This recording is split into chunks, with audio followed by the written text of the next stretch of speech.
Kita ini adalah makhluk Allah. Jadi segala sesuatu tidak akan terjadi kalau tidak ada izin Allah. Semua kejadian itu bi kitabim mubina, sudah tertulis di kitab Allah. An-nabara'aha, kita tinggal menjalaninya saja. Seperti rezeki sebanyak apa, kemudian istilahnya kita hidup berapa lama, itu sudah ada ketentuan, sudah tertulis di kitab Allah. Cobaan dan ujian juga begitu, lagu dan iramanya yang berbeda. Makanya dalam Al-Quranul Karim disampaikan oleh Allah, A'udzubillahi minasyaitonirrajim, wala nabluwannakum minasyai'im minal khawf. Jadi sekarang itu diuji dengan khauf, dengan ketakutan. Jadi orang-orang yang tanggung iman, orang-orang yang sama sekali akidahnya goyah, tidak istiqomah kepada Allah, maka mereka mati ketakutan. Belum ia mati tapi sudah mati. Ini yang disebut dengan mati sebelum datang ajal. Nah, sementara Allah Ta'ala itu menguji. Makanya ada ujian, ada cobaan, ada azab, ada laknat. Seperti yang disebutkan oleh Allah dalam Al-Quran, kan wasbir. Wasbir wa ma asobak. Sabarlah kamu bila ada datang musibah. Ya, benar yang disampaikan oleh Buya kita, oleh Tuan Guru kita, Buya Abdul Somad, bahwa sekarang itu beliau mengatakan corona itu adalah tentara Allah yang menghancurkan orang-orang yang takabur, orang-orang yang sombong. Memang sejak dulunya, bukan sekarang saja, Allah menengokkan kepada manusia itu orang-orang yang sombong itu. Fir'aun misalnya, karena kesombongnya mengakui dirinya selaku Tuhan, ditenggelamkan Allah Ta'ala di Lautan Merah.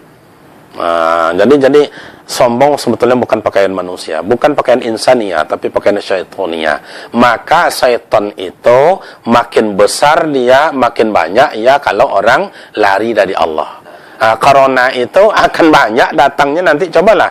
Makanya tadi ayat yang kita baca, wal khauf wal ju'. Nah, takut orang, takut kita, maka datanglah yang cobaan yang kedua, wal ju'. Mungkin mak dan ayah atau jemaah dimanapun berada, wal ju' itu bahasa awaknya lita, lapar. Sekarang diuji. Warung-warung lontong, jual kerupuk, jual namanya goreng-gorengan, semuanya pada tutup. Apa lagi mau nak dimakan?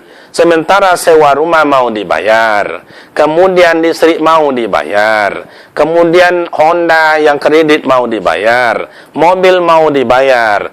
Apa jadinya? Maka kalau sudah seperti itu nanti masuklah nanti bisikan-bisikan alladzi yuwaswisu. Jadi sebetulnya corona itu secara zahir memang secara ilmu kesehatan tidak nampak.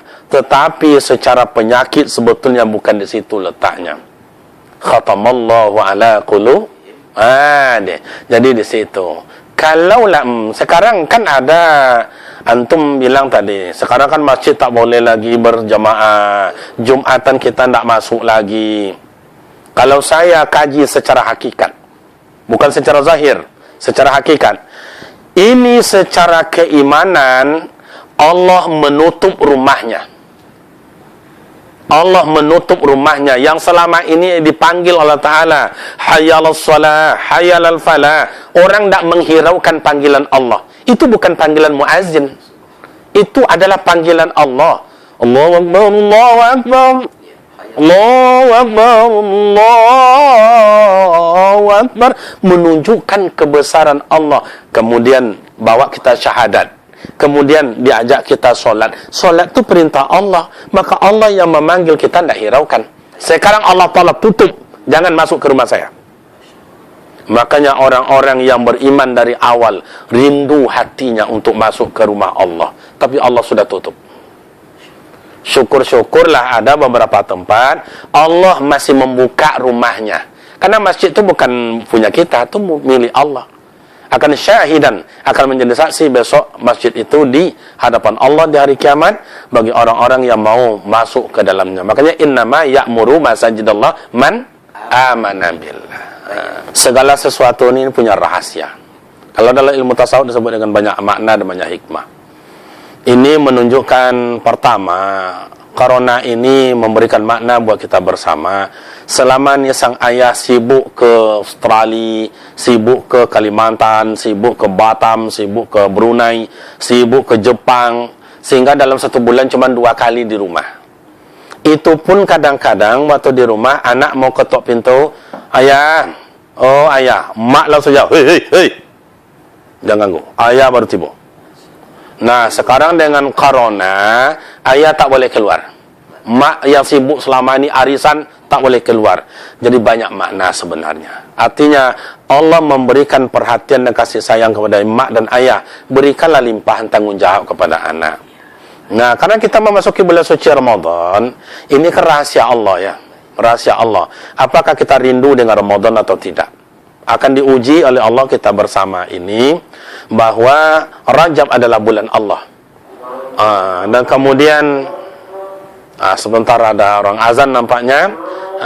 Jadi tadi tak jadi soalnya nanti. Jadi begini, yang Sya'ban adalah bulan Nabi Muhammad, Ramadan adalah bulan ummati, kata Rasul, umatku. Jadi untuk itu kita berharap kalau terjadi nanti Ramadan itu tertutup oleh orang masjid, berarti alamatul qiyamah. Ini tanda hari kiamat datang. Dajjal-dajjal yang melarang kita datang ke masjid, solat tarawih, tadarus, infak, waqaf, sedekah, segala macam, berarti terhenti karena larangan. Mungkin dajjalnya tidak berpakaian yang istimewa, mungkin berpakaian preman, mungkin berpakaian polisi, mungkin berpakaian TNI, mungkin berpakaian mujobah, mungkin pakai sorban, tapi melarang orang datang ke masjid. Inilah sebut dengan dajjal modern. Kita takut itu. Cuman kita berharap ati Allah wa ati Rasul wa ulil amri minkum. Ada di sana 3. Taati Allah, taati Rasul wa ulil amri minkum. Jadi Allah taati dulu, baru Rasul, baru wa ulil amri minkum. Sekarang tak balik ini Pak Ustaz. Kita taati ulil amri, Rasul kita tidaklah taati, dan Allah Ta'ala kita tidak taati. Makanya azab akan selalu berganti dan selalu akan bergilir.